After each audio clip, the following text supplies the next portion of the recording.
This podcast is sponsored by nobody. Hey dudes, welcome to Splat from the Past, the only 80s themed horror sci-fi show where things can get totally radical. Now, I have got a treat for all of you today. I will be talking to an old Hollywood legend. I will be talking to Karen Sharpe. She is the widow of legendary filmmaker Stanley Kramer, and she's the mother of two-time past guest Kat Kramer.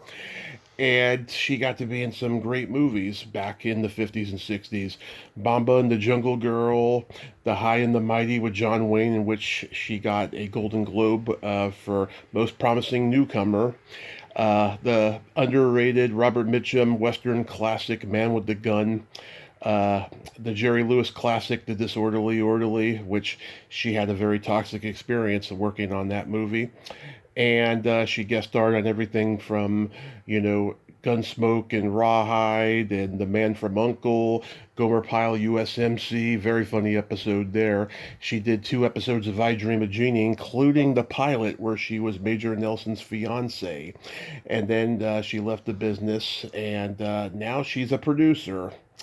And it's going to be great to have her on today. I'm so glad that Kat could connect us. I mean, she's a living legend, and it's just an honor to talk to her today. Also, happy birthday to Jack Nicholson. Need I say more? One of my very favorite all-time actors. Easy Rider, 5 Easy Pieces, Carnal Knowledge, The Last Detail, Chinatown, One Flew Over the Cuckoo's Nest, The Shining, The Witches of Eastwick, Batman. It goes on and on. Happy birthday, Jack. Here's Johnny. So yeah, here is my interview with Karen Sharpe.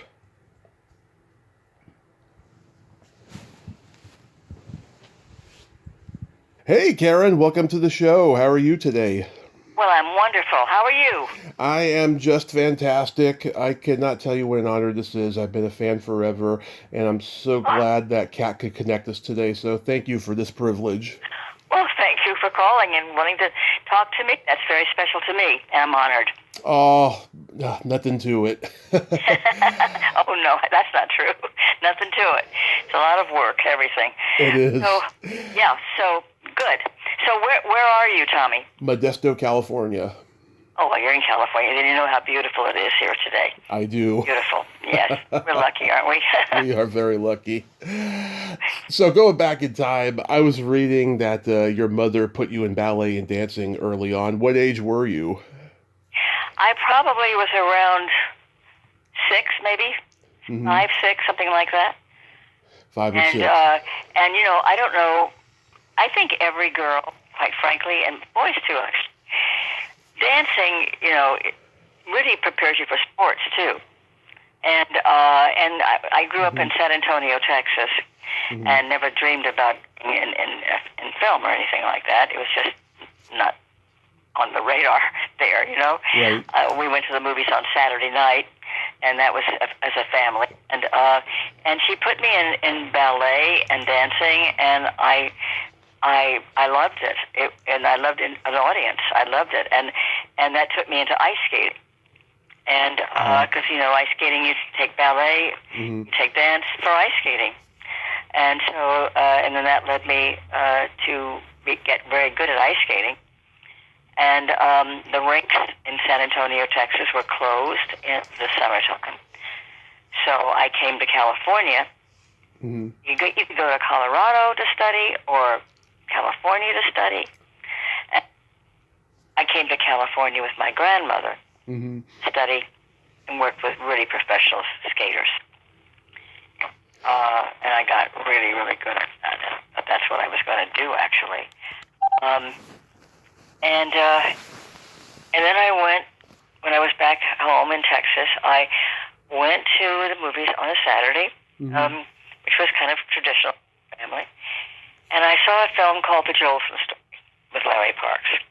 Uh-huh. You probably never heard The Jolson Story. Oh, no, I've seen it. But it had a profound impact on me when I was about 6, because my mother had to explain to me what slavery was and why blackface existed. Oh, see, there was a good reason. Good for your mother. Yeah. Well, it changed my life.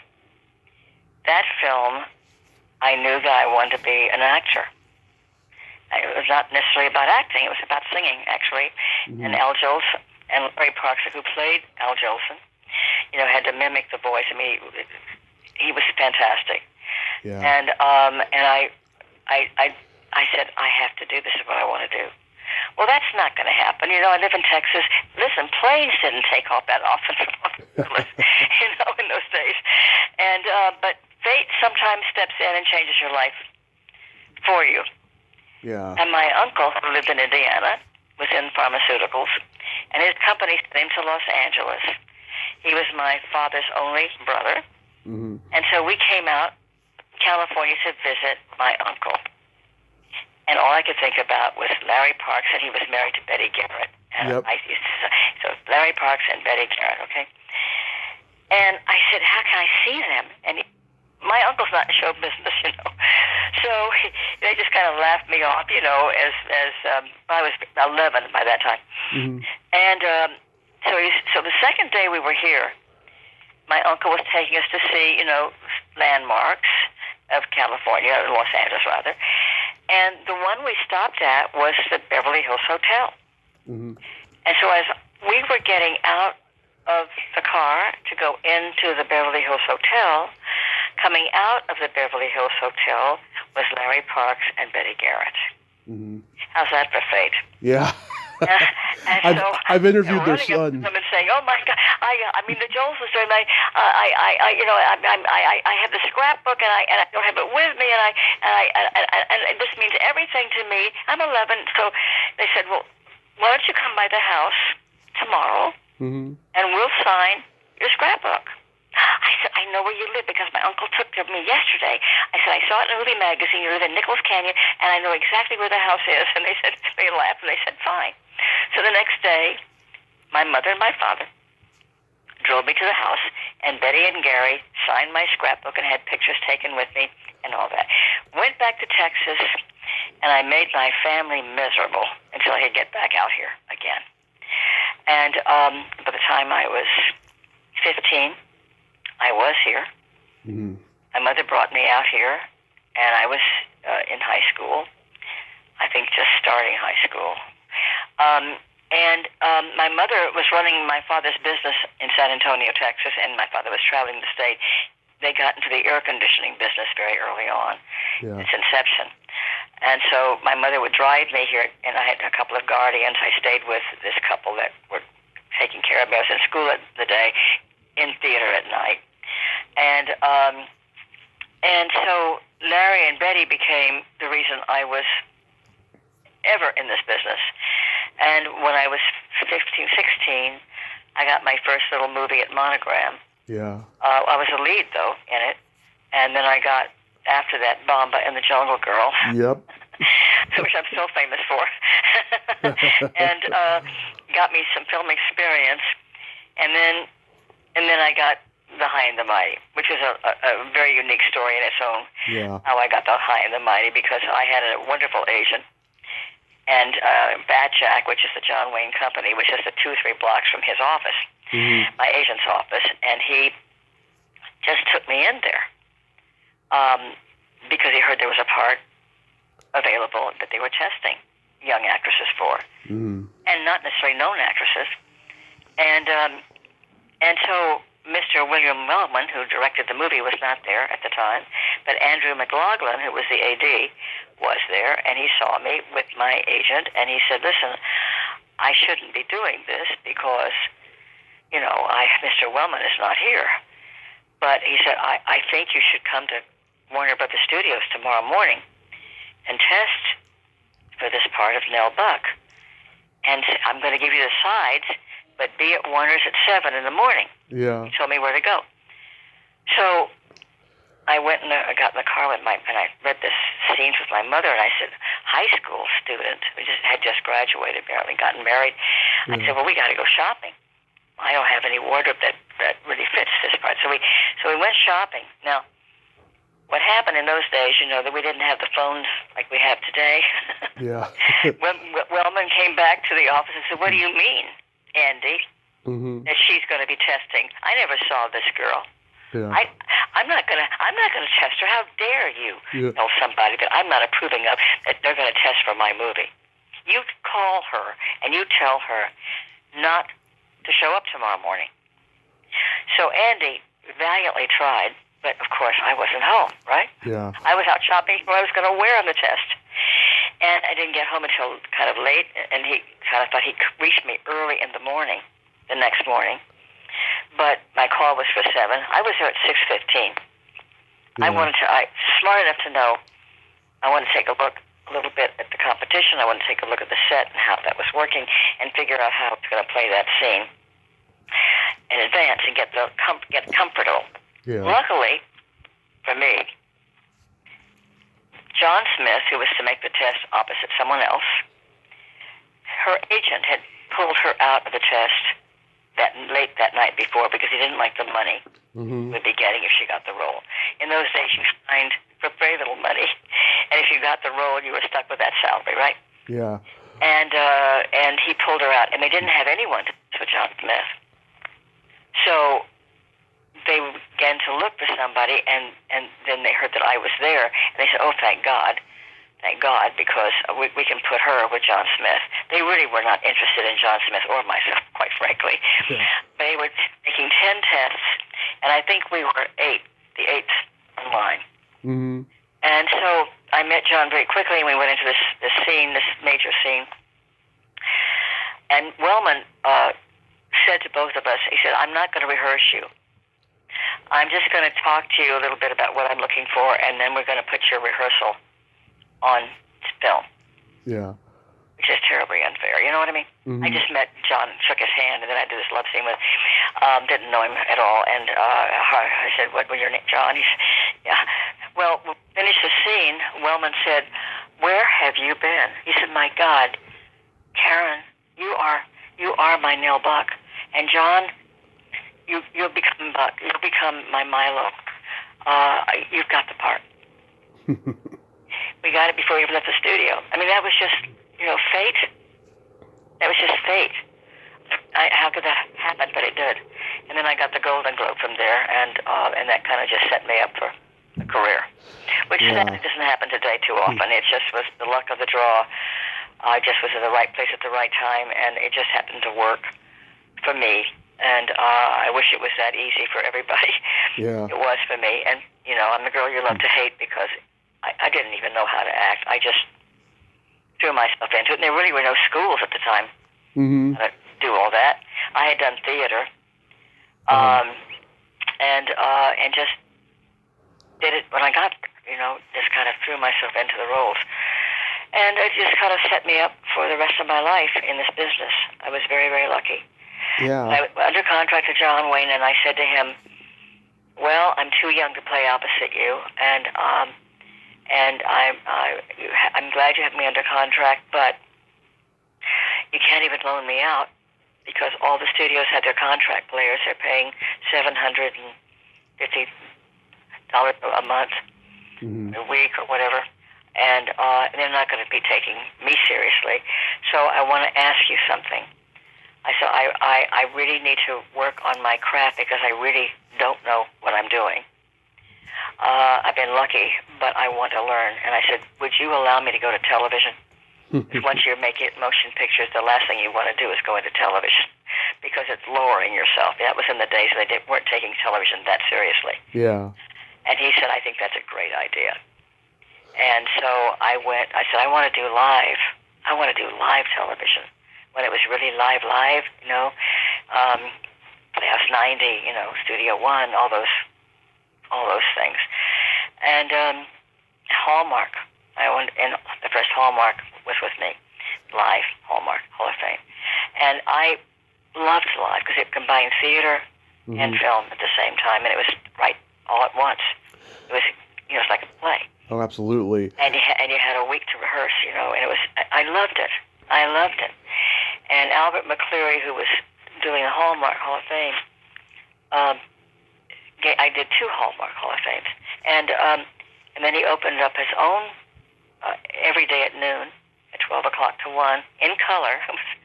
It was in color at NBC, called Matinee Theater. and I was a stock company part of that, and I was working with some of the unknown directors, Arthur Hiller, some of the unknown directors that nobody ever heard of. He would always make them work with me. And then, Lamont Johnson and all these people were beginner actors. Beginner directors. They all became our dinosaur directors, Mm-hmm. But, I was just lucky. Yeah, you sure were. And John Wayne gave you advice. He said, do everything and anything you can to grow as an artist. And that's right. He certainly did. And I said, I'm not going to learn it just being under contract to you. I did another film for him, a little small budget film, where Andy McLaughlin directed. And then, of course, Andy McLaughlin became a major director. Yeah. But it was a little film that he made with some of the cast from High and Mighty called Man in the Vault, opposite Bill Campbell and all the other people that were in, all the other actors that were in the High and the Mighty. Many of them were also in that movie, but it was Andy's first directorial debut. Yeah.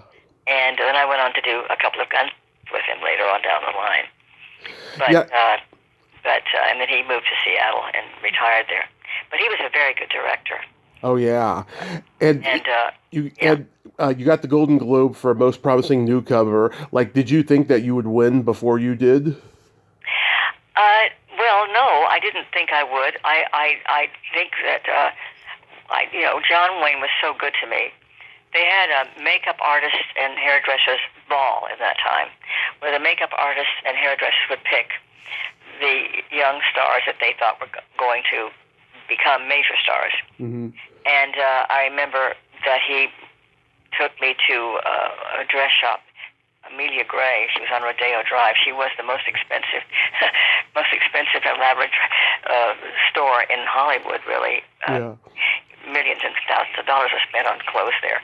And he knew I didn't have that kind of money, but he got me through her with all the most beautiful ball gown. And, of course, they chose me as their favorite beginner.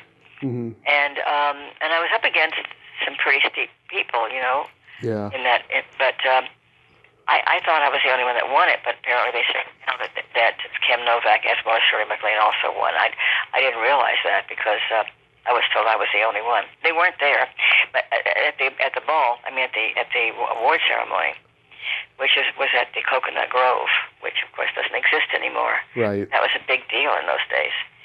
And Jan Sterling, who I had made a little film, I think it was either during the time I was making Bomba and the Jungle Girl at Paramount, called The Vanquished. Oh yeah. With Jan Sterling and Colleen Gray. John Payne was the star. Oh, that's right. Mm-hmm. And I just had a very, very small part. But that's where I met Jan Sterling and Colleen Gray, which Jan Sterling then saw me then on the High and the Mighty and became a mentor to me. And just kind of took me under her wing.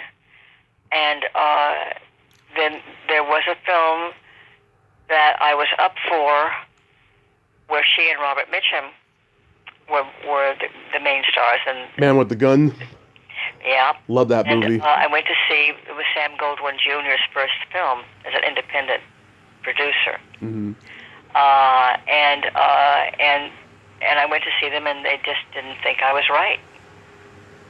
And so I forgot about it, and then I ran into Jan accidentally, and she said, "What happened with Man with a Gun?" I said, I didn't get it. She said, "What do you mean you didn't get it?" I said, "Well, they don't think I look enough like you. And because I'm supposed to resemble, make Mitchum think that, that he has a little crush on me, and there's a little developing love story there, because I remind him of you, and I don't look enough like you." So unbeknownst to me, Jan dyed her hair my color. Yeah. And went into Goldwyn's office and said, "Okay, now I have Karen's color of hair. So now can she get the part?" And she got me that role. And we became really, really good friends. And in fact, many, many years later, after I married Stanley and kind of given up the business as an actor, Yeah. I was looking for Jan for years. I could never find. She moved hiking to Europe, and nobody knew where she was, and so then Stanley became very, very ill. This is later in my marriage to Stanley too, and he was probably in his final years. Uh-huh. And I put him at the Motion Picture Television Fund because I was afraid I just couldn't do anymore. I couldn't take care of him like I was. It was getting to be too complicated, and I was afraid I would make a mistake, and he didn't want any nurses. So I got him there for his final year. And I was there every day. And this little room, adjoining to his room at the home there, little sitting area outside his room. And this little woman was sitting there, and I was fixing Stanley's lunch and going back with a tray back and forth. She said, "I know you." And I said, "Well, you probably do, darling. I'm here all the time, you know." And she said, "No, I think I know you." I said, "Well, you know, I wasn't paying much attention." And then she said, "You're Karen Sharpe." I said, "Oh." I said, "Yes, that's right, I am." I said, "And who are you, dear?" She said, "It's Jan, darling." I said, "Jan who?" She said, "It's Jan Sterling." Her room was right next to Stanley's. Wow. And I said, "Why, Jan, I have been looking for you." So she wasn't really ill. Mm-hmm. She had just run out of funds, and she was living there. And so I took her everywhere.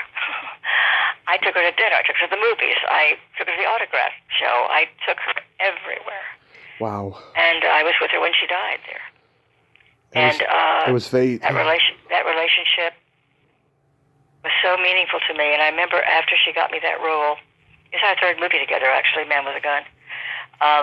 I said, "What can I do for you?" She said, "Just do it for others." And I've never forgotten it. And I've been doing it for others all my career, helping them get to the next level. And so she taught me a lot, but she was one of a kind. She was very special to me. That was wonderful. Interesting enough, too, you know, I think my life is a bookend, I swear to God. I was at a memorial service last Sunday, and the man who was in the industry, Michael Schlesinger, I was asked to introduce his favorite film, which was his Mad, Mad, Mad, Mad World. And of course I said, of course I would. And I knew Mike slightly, not as well as other people, but I did speak, and I did introduce the film of Mad, Mad, Mad, Mad World. But while I was there, before I introduced the film, there were other speakers speaking in his place about Mike. And Andrew Parks. I know Andrew. I've had him on. Have you? Yeah. Well, Andrew Parks was there. And I couldn't get to him. I just had my hip replaced, and I was just, you know, kind of getting over that operation. And so I was sitting away from where he was sitting. And I was going to open my thing with say, "Andrew Parks, your mother and father are the reason I'm in this business." Anyway, he knew me as a child too. I hadn't seen him for many, many years. Yeah. But he came, he found me. He heard I was there, and he found me.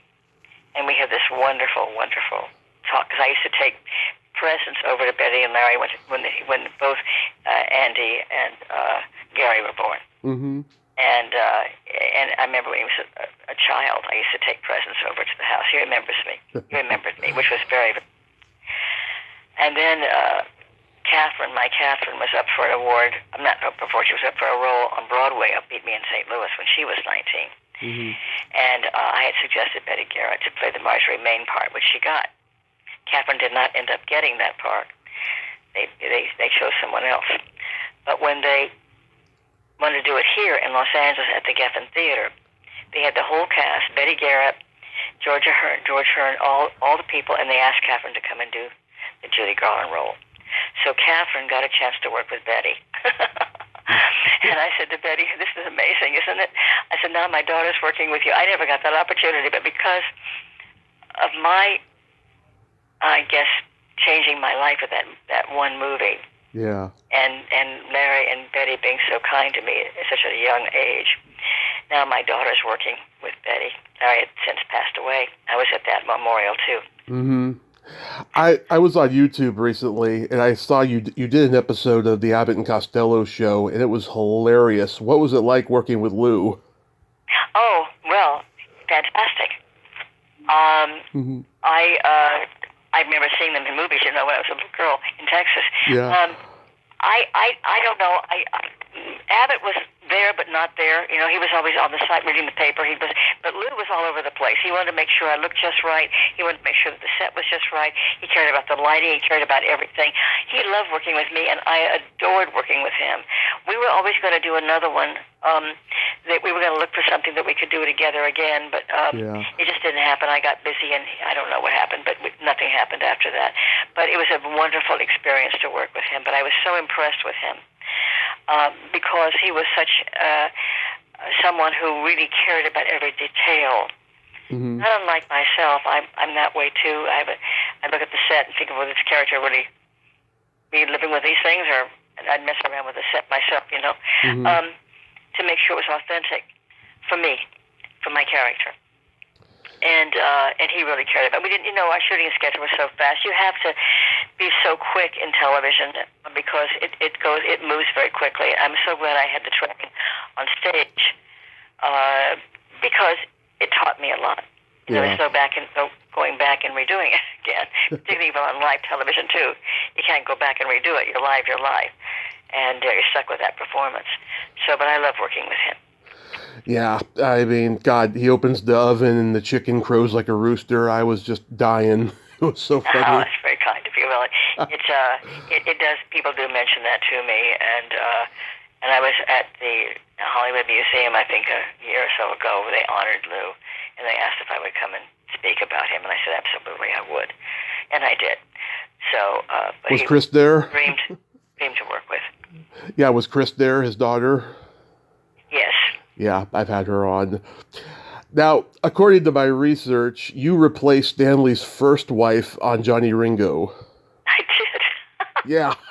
And this is very interesting because Marilyn, as a little girl growing up in Texas on Saturday, Let's Pretend, radio show. We were very big on radio in those days. Television was not really in existence, and it was very limited. Radio was the main thing. And on Saturday, Let's Pretend, and Marilyn Erskine was a great star of radio. And I particularly liked her performances all the time. Mm-hmm. So I know they were married for about 2 weeks and then got a divorce or annulment very, very early on in Stanley's life and hers too. And the interesting thing is I was at an event about 5 years ago, and she was there. Mm-hmm. And I went over and introduced myself. I had a picture taken with her. I was so thrilled to meet her. And she was very sweet to me, and I said, I used to listen to you on Let's Pretend, and I said, what happened when you married Stanley? She said, his mother didn't approve, and she didn't like me at all. I said, really? She said, no, and she said, I'm not going to be friendly to you, and she wasn't, and I just didn't want to live with, so I divorced him. I said, I see. I said, well, that's good for me because I got him for 35 years, and I would never met his mother because she had passed away before I ever came along. So I had the good years. But anyway, it was a thrill for me to meet her and have a picture taken with her. Oh, that's awesome. God, it's just a twist of fate there. You did so many Westerns, Bonanza, Rawhide, Gunsmoke, The Range Rider with Jock Mahoney. I mean, are you a country girl at heart because you come from Texas? And did you enjoy making the Westerns? Did you feel right at home? I'm probably the only one that's ever going to tell you this. I hated Westerns. Really? I never felt like I was a Texan. I couldn't stand the accent. At 6 in school, they do the roll calling. Jim present, Sarah present, Kay ran. I said, no, it's Karen. Oh, Corinne. I said, I'm never going to talk like that. Yeah. Never going to have that accent. I'm not going to talk like that. Hated it. Yeah. Hated the people. They were so reactionary. I couldn't stand it. I had a little Hispanic friend. She in the first grade, and she was the only Hispanic in the school, and I was bullied because she was my friend. Mm-hmm. And I thought, I don't want to be here. I couldn't wait to get out. I don't even go back. I hated it. Hated the weather. Mm-hmm. We didn't have air conditioning, and it gets hot and muggy. And no, the Westerns were something I never liked. But that's all that was on television. I mean, that's all they were doing, and so you do where the work is. And sometimes the scripts are really good. And, I never complained. I'm just telling you, I was never the Western type. Yeah, and there was such an oversaturation of westerns on TV. That's probably why Johnny Ringo only lasted a season, right? Well, that happened in a very strange way. Let me tell you a little story, too, about that. Mm-hmm. I was doing a film called Man of the World. Okay. And at lunch, I would see this, he was kind of like a little glorified extra, had a few lines, sitting and having lunch by himself. And that bothered me. I thought, why is he open? So I went over to him, introduced myself to him, and said, well, you're always having lunch by yourself. Why don't you have lunch with me? And he said, oh, no, you're a star. I could never do that. I said, that's ridiculous. I said, where are you from? He said, Texas. I said, oh, me too. So I said, no, you must not do this. I'll have lunch with me. And I said, I see you're married. He said, yes. I said, what does your wife do? She's an actress. I said, is she working? He said, not enough. I said, look, I get too much work. Mm-hmm. And I said, and I said, give me your phone number. And when I'm going to turn down something, or I think I can, I'll turn you on to it. He said, great. And I did that. Yeah. So a few years went by, and I forgot all about it. And I got a call from, I think it was CBS. And they said, we want to offer you a role. And I said, is it a Western? And they said, yes. I said, oh, okay. And they said, Aaron Spelling. I said, he said, he knows you. I said, I don't know any that I can remember Aaron Spelling. I said, sounds vaguely familiar. Well, Yeah. this is his first thing he's ever produced. And I said, oh, huh? He said, but he said you were very kind to him and his wife, and he wants to offer you this as a thank you. And so I thought, well, who is this? So anyway, I met him, and of course the minute I met him then, I recognized him. And I said, that's so nice of you, His wife was Carolyn Jones. And and I said, well, but I took the role. But I said, look, I don't want to be Laura in the town. Can I be more of a tomboy and go out in the field with him? Because I really don't want to be that. There's no meat on the bone to this part. He said, no, you can't do it. And we can't allow that to happen. And I said, because one thing I never wanted to do was be a vacuous, decoration. Yeah. In a role. I don't know how to play those parts. Yeah. I just don't know how to play them. And I was not good in it. I was terrible in it. And I bowed out. I told Dick Powell, who was one of the producers of it, he's a lovely, lovely man, by the way. Mm-hmm. I said, I said, write me out, kill me off. I don't care what you have to do, but I just can't play this part. I'm so terrible in it. I'm just not good at this kind of thing. So, I got out of it. And then it folded anyway. Wow. But, then I wanted to do other things. And then I did the Bonanza and a few other things. And then I did Dream of Jeannie and a few other things. But I did it as a favor, which was very kind of Aaron.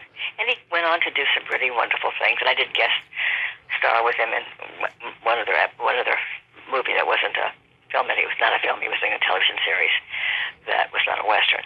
Burke's Law, I think, or something like that. Yeah. Anyway, but a very, very lovely man he was. Now, I gotta tell you, I am so sorry for the horrific and toxic working conditions on the Disorderly Orderly, but I gotta tell you, I have loved that movie since I was 9, and I've always loved your performance in it. I thought that you and Jerry had better chemistry on screen than he did with a lot of his leading ladies.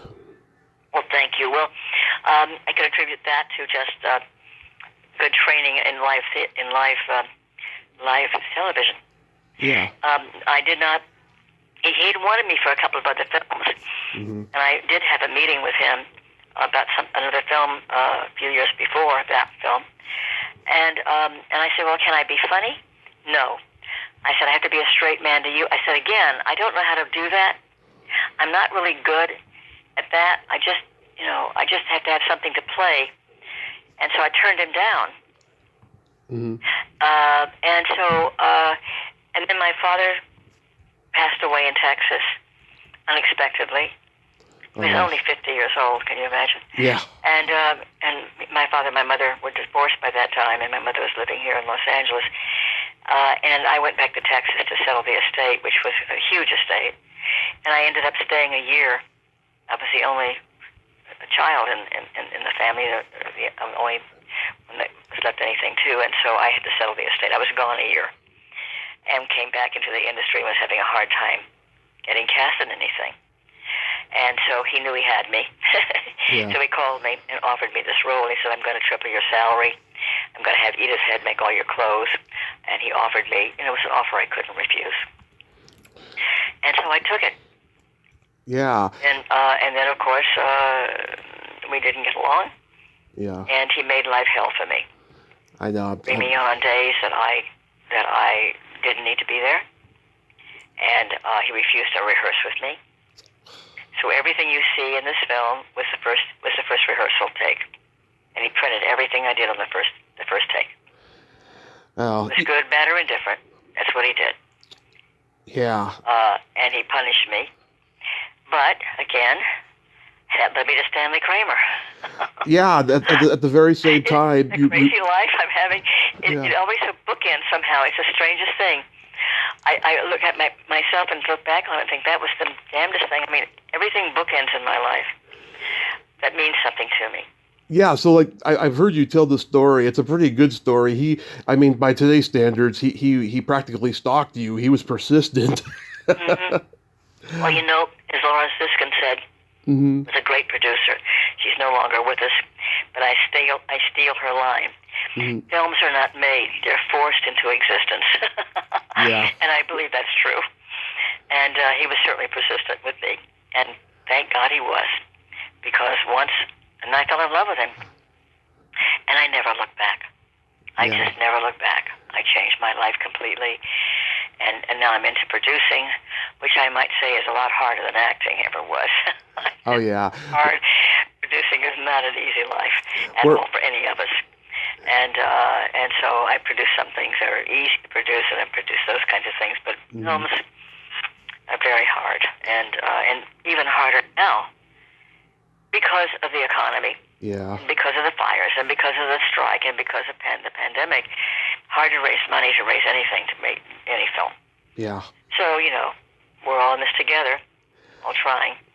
But before we get into producing, I wanted to bring up, I watched Gomer Pyle religiously when I was a kid, and that episode that you're on where you're the airline stewardess and they end up on a plane to San Francisco is hilarious. And I had Roddy Shell on last year. He's a very nice man. What was that experience like? Well, it was wonderful. I enjoyed it. It was very smooth. Again, I always felt like it was a very popular show, and rightfully so. And Jim Nabors was a very sweet guy too. Mm-hmm. And I just working on it. It was very pleasant. I like Ronnie a lot. In fact, the strangest thing, I never saw the show until recently, because I was always working. Yeah. And if the show was on, I had no way of taping it. We didn't have sometimes the technology we have today. Oh yeah, no. You missed it. That was it. Yeah. And a lot of shows I didn't see, and fans will send them to me. And I did run into Ronnie. I think I hosted something, and he was a guest on it. I forgot what it was, but I did speak, and I know I was hosting it, and he was there, and he was also the mayor of in the Valley. I forgot where now, but lovely, lovely man. I said, I really would love to see that show. I never saw that show. Mm-hmm. So he sent it to me, and that's how I saw it. Yeah. And so I don't, as I said again, a lot of things I've never seen. But it was very pleasant. I remember that. Yeah, it was very funny too. You did 2 episodes of I Dream of Jeannie, including the pilot. Now I've talked about the pilot a lot on this show. There was a controversy with Jeannie's belly button. Didn't it have to be reshot or something? Yeah. Yeah. Well, yes, that's true. Well, I was having trouble, getting work at that time, and I sat next to Jean Nelson. That's right. At some event I was at, something at SAG that I had to go to. Some ruling we were voting on, and he happened to be sitting next to me, And he said, "You've been out of the business for a year." I said, "Yes, I have." And he said, "Would you do me a favor? I have this pilot that I'm making, and I think I'd like you to play, this role, Melissa." And he said, "Would you do that for me?" And I said, "Well, let me read the script." And I said, "Look, I don't really. Well, okay, let me read the script." And I said, "Now, are you?" And after I read, I said, "Let me ask you something. Are you planning on having Melissa be a part of this ongoing?" Mm-hmm. "Well, if it sells, yes." I said, "No, I don't. I do not play second leading ladies." I said, I don't want to do that. I mean, I love Barbara. I love the fact she's got this. This is great for her. It's not great for me to be the second leading lady. So if it sells, I don't want to do it. You'll have to write me out. So it sold. And so I worked with, who was the producer? Oh, Sheldon Leonard. That's right. So I went to Sheldon, and I said, "Look," and he said, "You don't want to play this anymore?" I said, "No." I said, "It's not good for me. So can you write me out?" And he said, "Are you sure?" I said, "I'm very sure." So he wrote it, said, "Do you like it?" I said, "I think it's great." So I did the second show, and that was it. And it was a big success. And I'm still not sorry that I don't play, second leading ladies who are not the favored one. Then you become the heavy. Yeah. Or it looks like I ruined their relationship. I kept thinking, it looks like she came in and ruined our relationship, which I don't think that's necessarily good for Jeannie. So I've never looked back. I thought that was the right decision for me. And I think it was right for the show. Yeah. So There's that one that there was in one of those episodes she turns into you and she's like sitting like behind you mirroring your language while he watches. That is so funny. Yeah, it's very well done. I think they did. Well, they had a great crew, and Larry Hagman was really and truly completely unknown to me. I never heard of it, but really helped his career immensely. And he was lovely to work with. It was a lovely set, and Gene was a lovely man too. I liked him. He was a great director. And he was trying to get started as a director, having been in musicals and being a leading man in musicals and a great dancer. It's just terrific. So it was very well done, and I loved it. And it wasn't a Western, so I even liked it better. But it was very well written, I thought, and I was very happy for Barbara's success. And Larry's and went on to do Dallas. Oh yeah. What about Texas? And he was from Texas. His mother was, Mary Martin, was from Texas. Absolutely. So what got you into producing? And Kat mentioned that you're going to be producing her sister's next movie, or have? I am producing. Yeah. Well, I got into producing because I helped Stanley with Guess Who's Coming to Dinner. And he wanted to give me credit. And I said, I'm not taking credit, so I earned them. And I helped with every one of his films that came after that. And then I produced High Noon television. Tom Skerritt. Yeah, I wasn't happy with it though. It was okay. It wasn't great. It was all right. But I did that, and I produce a lot of Catherine's things that she does all shows. I produce her. I produce Kat Creamer's films to change the world, and I work with her. And my youngest daughter is also a filmmaker. And I produce her short films, and be a producer on all of her films that she does if she gets a chance to do them, because it's not easy today to raise money for anything. So, I'll always be in the mix to oversee it. But, they can also stand on their own 2 feet. But we're a show business family. We live together, we work together, and we work individually and apart. We're also always together. So, I oversee everything. And so they don't need me to oversee it anymore, Yeah. But I do that, and I think you need that other voice. It's so tough. And so I'm glad I'm still around to be able to help them in any way I can. Yeah, that's so wonderful. So what's the big upcoming project that you're producing? Well, we've been trying to get High Noon to Broadway. Oh, wow. And Eric Roth has written the script, because he's a great writer, one of our finest. Paula Wagner is producing along with me and my partner, Steve Jaffe. And we're going to an announcement soon. And, Eric Ross has been trying to do this for 10, 15 years. I keep saying I don't want to do this. I want to do it as a movie. I don't want to go to Broadway. But he called me in 2020 and said, have you changed your mind now? I said, okay, let's go try Broadway. But what we're planning on doing, I think, is first opening it in London and then go to Broadway with it. So that's kind of what we're trying to do right now, and I think that's probably the direction we will be taking. That's interesting. It's already been announced.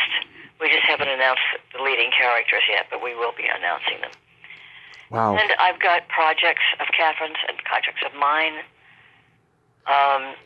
projects with Jennifer, and so I've got about 8 or 9 projects that are in development, are already developed, and we're just trying to get the casting done.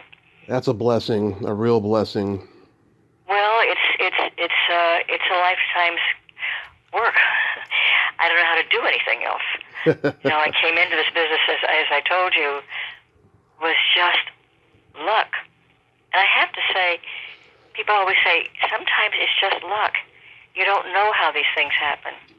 But it's a thrill. I tell you, I was thrilled that Andy found me last Sunday or a couple of Sundays ago and came over to talk to me and to share his parents. And the Jolson story is still my favorite movie of all time. Yeah. It changed my life. I think I've seen it 30 times. And when I was down and out and blue about something, I just put on the Jolson story, and it would inspire me all over again. And that's the reason. I was not a musical star, but Catherine was a wonderful singer.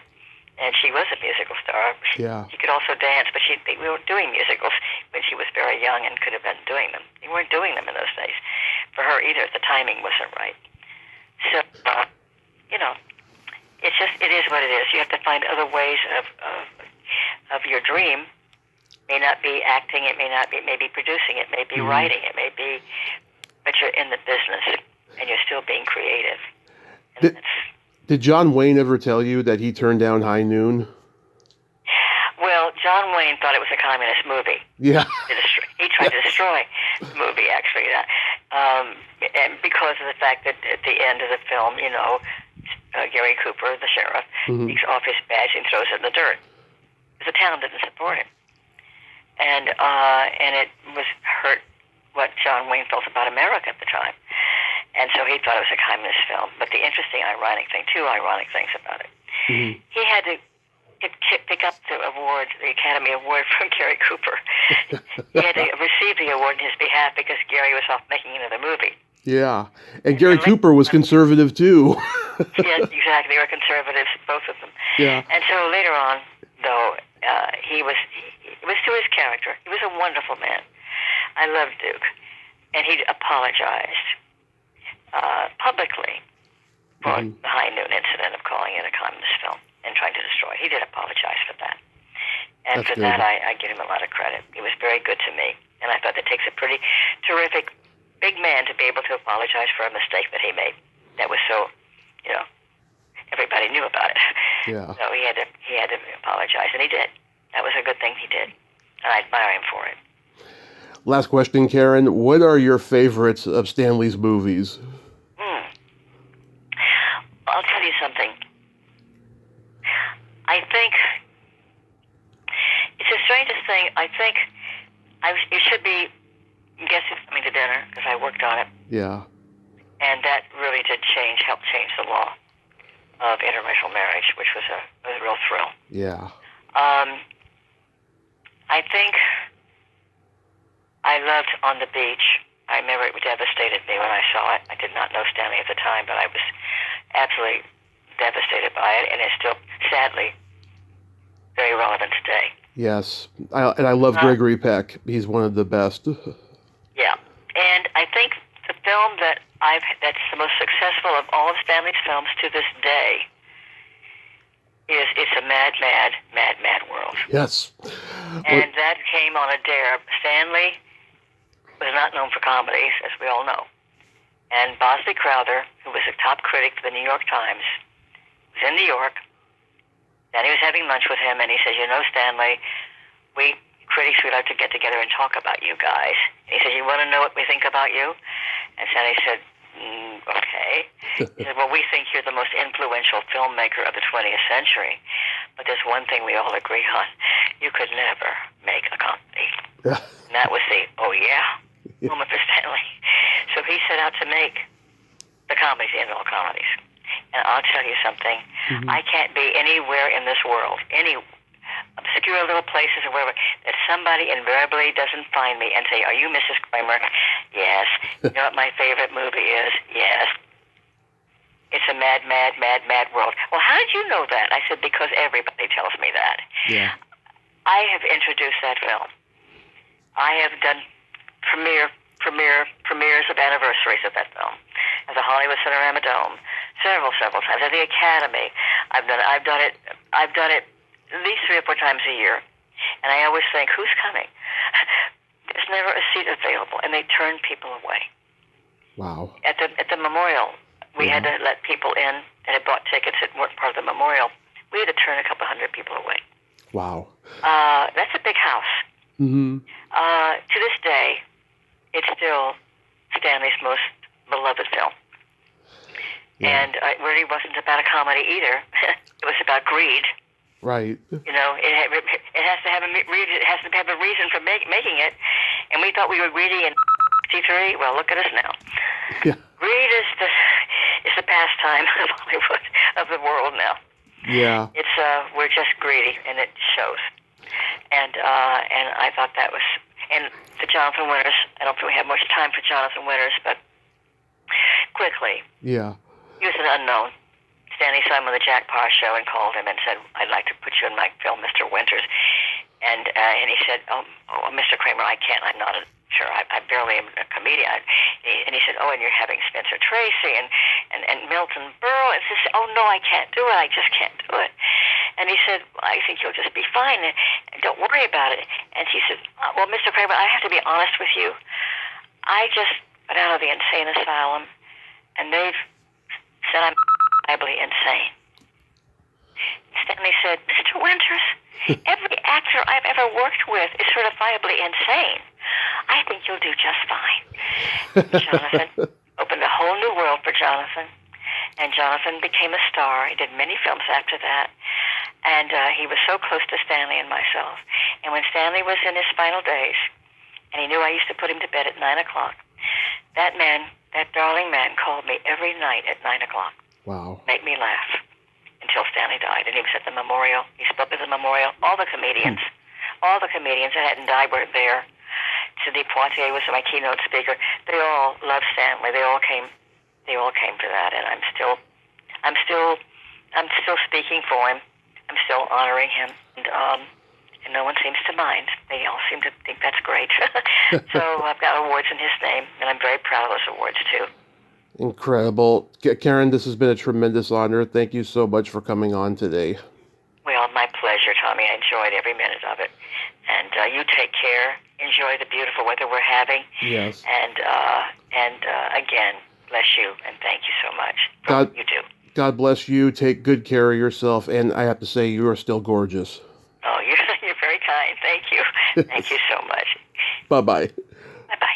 Well, there you have it. Karen Sharpe, ain't she a sweetheart? Oh my God, that was a fantastic conversation. The way she talked about Stanley and Jonathan Winters and Jan Sterling and John Wayne. I just loved every moment of that conversation. Thank you so much, Kat, for connecting us. That was just a fantastic conversation. Just the anecdotes and the Hollywood history. God, she is an unstoppable woman, and she will live to be 120. That's what my prediction is. Well, until next time, this is Tommy Throwback Kovac saying there's no shame in living in the past because the present sucks. Later, dudes.